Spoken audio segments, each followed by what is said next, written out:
Hi, my name is Will Matthews from the Beer Aficionados of the Greater Midwest in association with Beerploma.com.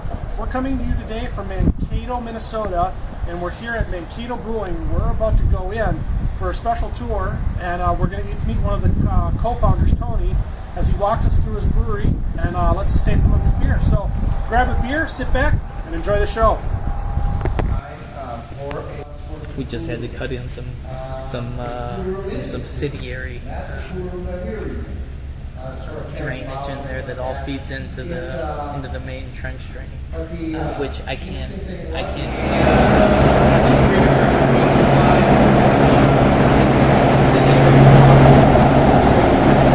I'm here with Tony Feuchtenberger of Mankato Brewing, co-founder of Mankato Brewing. Correct. So why don't you tell us a little bit about the history of the brewery? What made you decide that Mankato needed a brewery? Yeah, absolutely. Probably 4 years ago, my partner and I, Tim Tupy, were talking together. We drank a lot of beer together. We know each other through my wife, who is their general manager at his other business, which is a salon and spa. We were talking over a beer, talked about doing some home brewing and things like that, and he just said, you know what, I think it's about time for Mankato to have a brewery again. Mankato hasn't had a brewery since 1967. It had a brew pub for a while that just never really took off the way that it probably should have, but now it's a different time, and we felt that Mankato was ready for a production brewery, somebody to bring out some beers and to really show people what beer is, what beer should be, instead of the traditional light fizzy light beers. Yep. So what makes Mankato Brewing different from other breweries? How we kind of differentiated ourselves, especially with our first two beers. Our first two beers are very traditional German-style beers. We use just German-style malt, German-style hops, German-style yeast strain. The only thing that's not German is our water. And it's kind of different, but being traditional is definitely being different right now. Everybody's doing things that are real extreme, and don't get me wrong, we're doing things like that too. But we came out with these beers that we wanted to show people what beer is, yes, and what beer was, and how we've gotten to the place that we are. And so our first two beers, I think, really differentiate ourselves from a lot of other places. Where did you come up with your recipes? I mean, did you guys have somebody that trained over in Germany for a little while, or how did you come up with these traditional beers? Our first beer, brewmeister, head brewer that we had, his name was Mike Majorco, and he came over from Summit. And Mike spent some time over in Germany. He was very fluent in German. He went to school over in Germany for a while, and so he knew a lot about German and a lot about the German culture. And when he was over there, that's when he really fell in love with German-style beers, which are what our first two beers are. And so when we figured out that Mike was going to be our guy, he was going to be our head brewer, we knew that our first two styles were going to be German styles. Number one, it's my background. Tim is Czech, so we have these German styles of beers that are kind of in our culture and our heritage, and as well as the south central Minnesota is big German area. New Ulm is, which is just 30 miles away from here. Little Germany. Big German. Yep. And so we knew that was kind of the way that we wanted to start out. Let's get beers back to the people that came over here. And if German's in everybody's blood around here, let's give them some German style beers. And now we are transitioning into other beers. More. Some American style beers. We can't just limit ourselves to the types of beers that we make. We can't just be German. We want to show everybody what other styles are. Maybe we'll dip into the Belgians. Maybe we'll dip into sours. Which direction would you like to see it go? I mean, if you personally had to pick like the next three beers that Mankato were to come out with, what would be in your lineup? To be honest with you, we got a couple things that are on tap. But where I'd like to see it is, again, that sessionable style beers. When you say session style, I know a lot of people have a different perspective of what a session beer is. So when you say session, are you talking about those 4%ers? I know all of our beers are above that 4%, okay. and what I'm talking about are just beers that are light, they're easy drinking. That's what I want, Okay. just easy drinking. I don't want a hop beer that's just going to sit there and peel the enamel off your teeth. I don't want something that's going to be so malty that you can only have just one. I want beers that you can have a number of. You know? Okay. And as Mike, our first head brewer, had said, the first asks for the third. You know, that's the way that it is. You know, when you've had one, you want to have more. It's a great saying. Yeah. So what advantages do you find to your guys' brewery setup that you might not have in another brewery? What I really feel like our advantage is right now is the fact that we got a fairly small brew house. It's 15 barrels. Grand scheme of things, that's not that huge. You know, it's fairly small. And so what that really does is that allows us to be flexible. We can do a lot of fun things, and we're not going to be, stuck to just one kind. You know, we can play around. We're going to be doing another beer here that we'll probably be brewing in 2 weeks. That we're just going to do 15 barrels of instead of 30. And it's going to be Nice very little small batch. Yeah, a real small batch.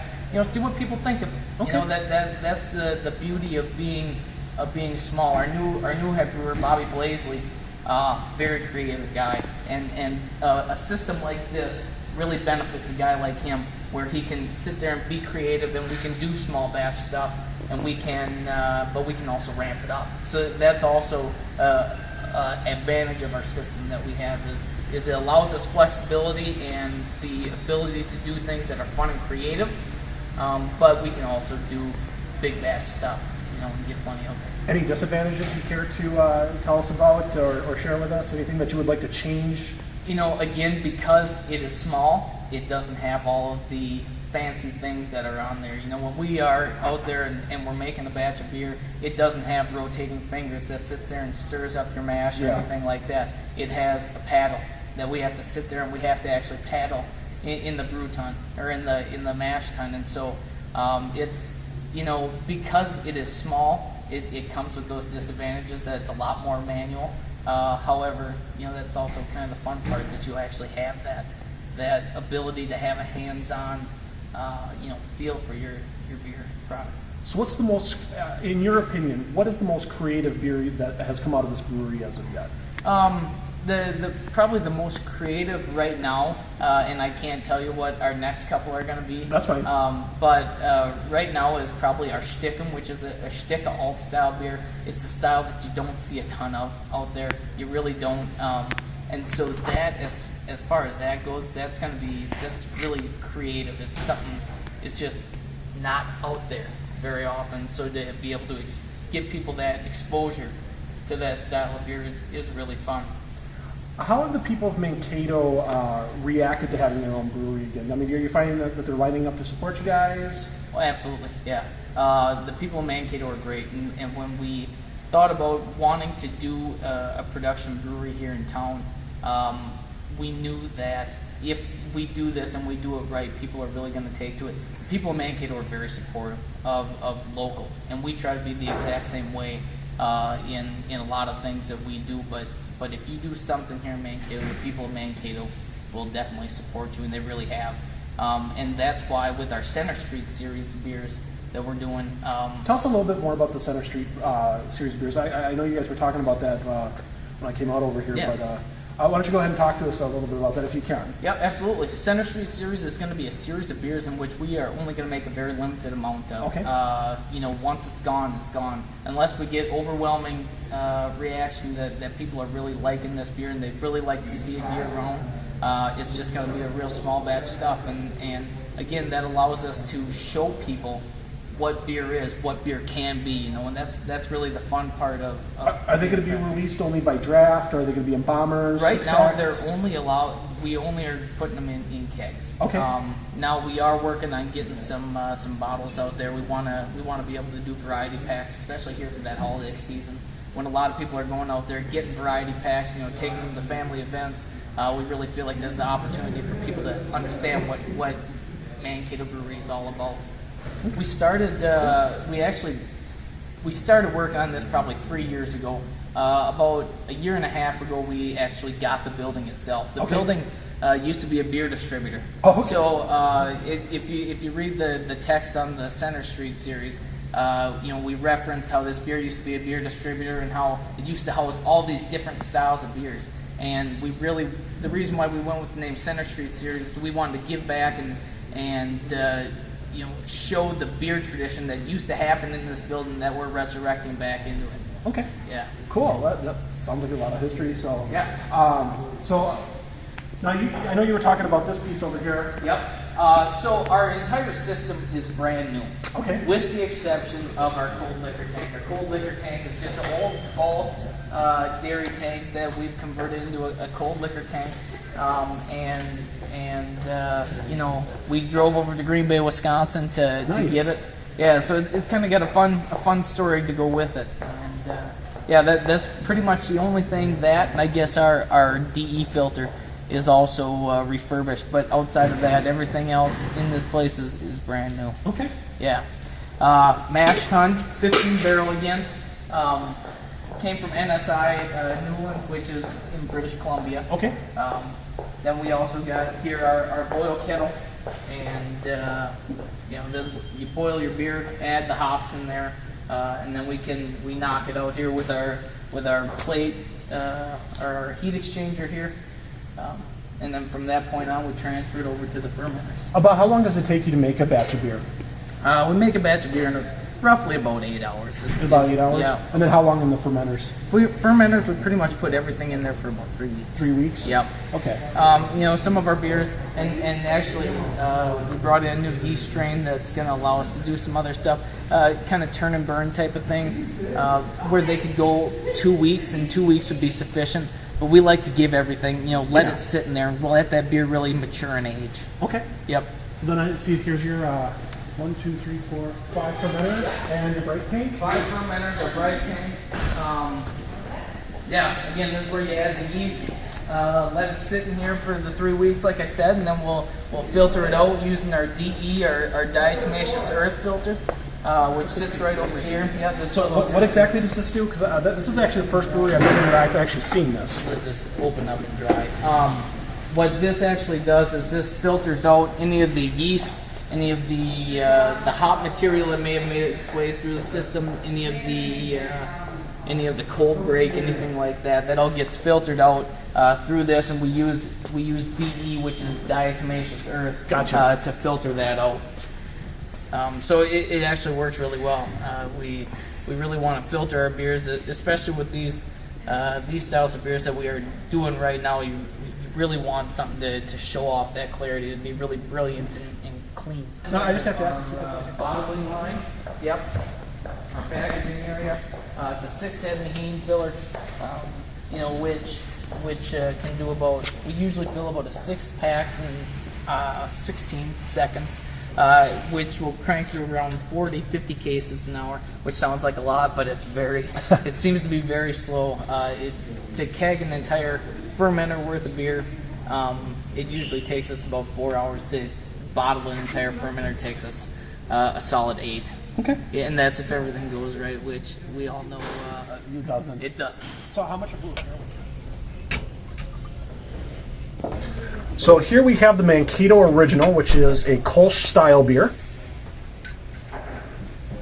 So it's light, crispy, has that nice floral boutique to it. Yep, and that was really the goal with Mankato Original.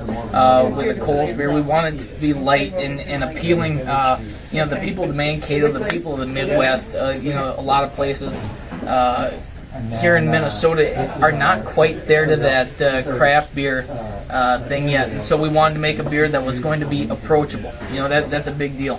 And so we wanted to have that nice straw, that golden color. We wanted it to be, again, brilliant, clean, very clear. A lot of effervescent bubbles in there, good mouthfeel, ready. So it pulls in some characteristics that, say, a lager has, where it's going to be ready, it's going to be clean. But then again, that hop, that noble hop presence that Kolsch beers can have, is kind of teaching people to take that step into craft beer. that was something that was very important. This is very good. I love a good Kolsch style beer. I think it's one of the most underrated beer styles out there. I think it's one of the best lawnmower beers that you can possibly have. So I'm really glad to see a Minnesota brewery focusing in on a Kolsch. Yeah. So this is very good. Delicious. I really like it. To be honest with you, it's one of my favorites. It's one of those beers that the more you have it, the more you really start to appreciate all the flavors that are going on there. There's a lot of body that's there, and I like that. I like that sulfur content that's in there that a lot of people just really don't necessarily understand. Now, did you guys have to put that into the water, Nope. or is that just part of the natural water? That's part of the water. With our water, we do a blend of RO water and some Mankato water, and so that's just a something that comes into your beers. Okay. And a lot of it is a byproduct also of the yeast strain that we use. We use a Kolsch yeast strain, and that yeast strain will add that sulfur content in there a little bit too. Very good. Thank Very you. good. I'll let you finish yours up. So here we have the Center Street Series #1, which is an American Amber style ale. You said ale, right? Yep. Okay. Absolutely. There you go. Very smooth. It's got a nice maltiness to it. That's really good. Very well balanced, and it doesn't shoot one direction or the other. I mean, it's right down there in the middle. It's really good. So, Yeah. Well, again, the thought with this was to give people. It was coming out here. We just came out with it a short while ago, a couple weeks ago. We wanted to give them that malt, that dark amber colored, gives you that feeling of fall with a malt build to it that's going to be warm and biscuity and has some toastiness to it. It's also going to have a slight hop presence so that you're not missing that completely, and it really balances that out nicely. But then finishes very clean. okay. Yeah, it's a very it does finish very clean. So and I do. Thank you. And I have to say, I don't see a whole lot of ales that get that clear either. So that must be the presence of that one piece of machinery that Yeah, you showed that us. DE filter. Yep. It will clear out. If you look at all of our beers, unless we make like a Hefeweizen or something like that, we're gonna filter them out. Thanks. Where that may strip out some of the flavors, but it's also gonna give that beer some integrity. It's gonna make it last out there on the shelves, and people want to see that. People like that nice clear color, and I really appreciate that in a beer. Yep. Be able to see the brilliance in that beer. And when you know what you're tasting, you're tasting the beer, and it's not gonna be have any yeast in there that's also going to contribute to that. This is just strictly the beer. You're not tasting that yeast in there. So that's very good. That's very good. And this is your Center Street Series. Yep, that's our first one that we've ever done. Yep.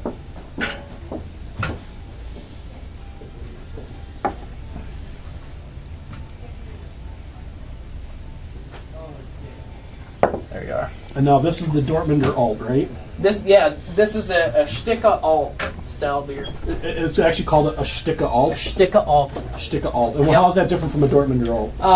What it is I'll give you a little bit of the beer geek history behind it. The story goes that the guy who's usually making his regular alt style beer gets a bit carried away with his own brew, adds too much malt, and to balance it out, adds extra hops. And people at the bar are sitting there at the pub, and they're talking behind their hand saying, "Hey, I think the guy got a bit carried away." And so Stickum in German, I believe, means to speak behind somebody's hand. Oh, gotcha. Behind the cup hand. It's a secret, and that's how a Sticka Alt beer, a secret beer. It's a beer that comes out on rare occasions, where it's going to be extra malty, much more hops than what a regular alt style beer will have. I have to admit, I don't know a whole lot about alts. This is probably like the second alt I've ever had. It's a lot lighter than I thought it would be. Let me see if I can slide that. No, you're fine.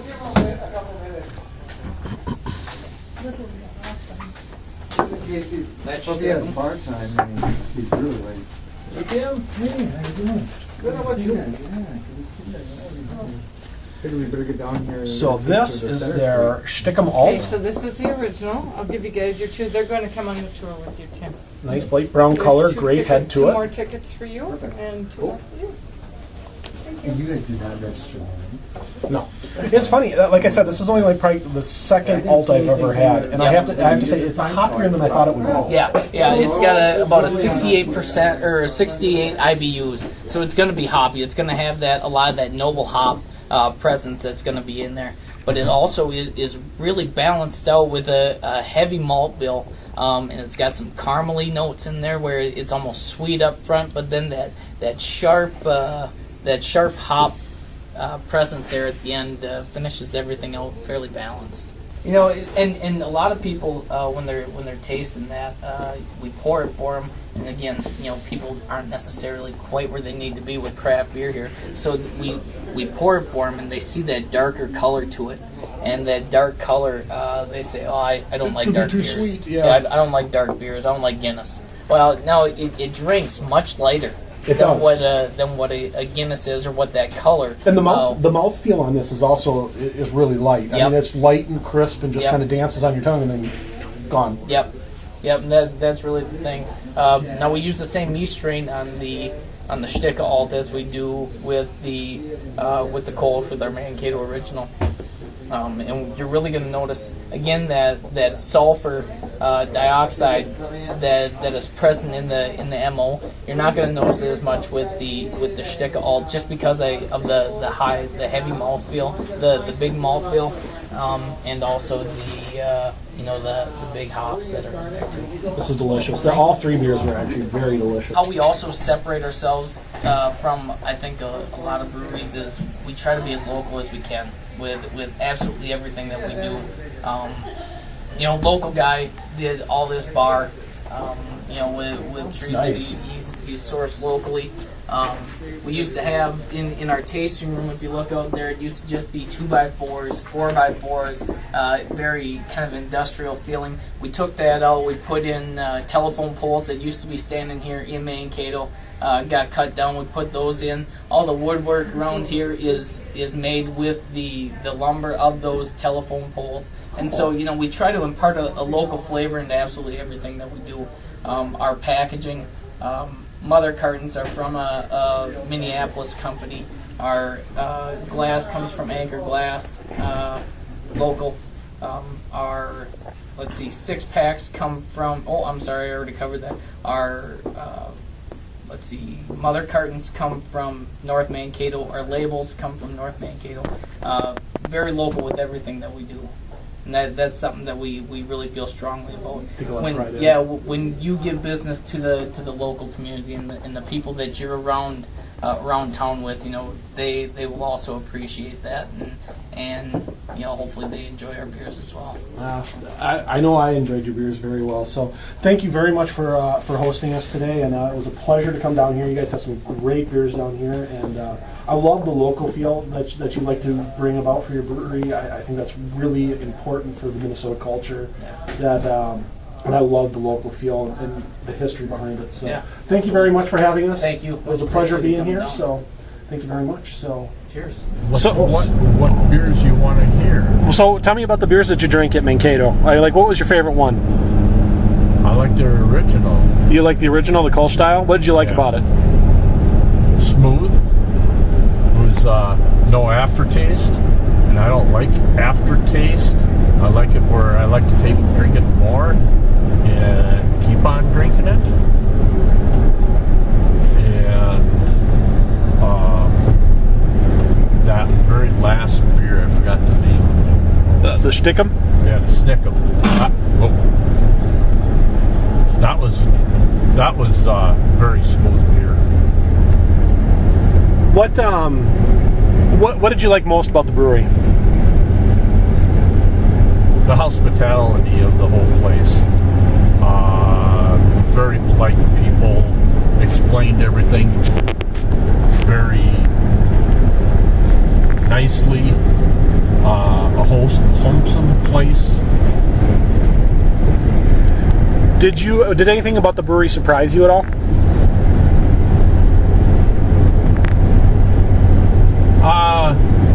I factories, a lot of places and stuff that did foods, and I have seen some breweries, how nice and neat and clean it was. I did notice that too. That's a good call out. It was very clean in there.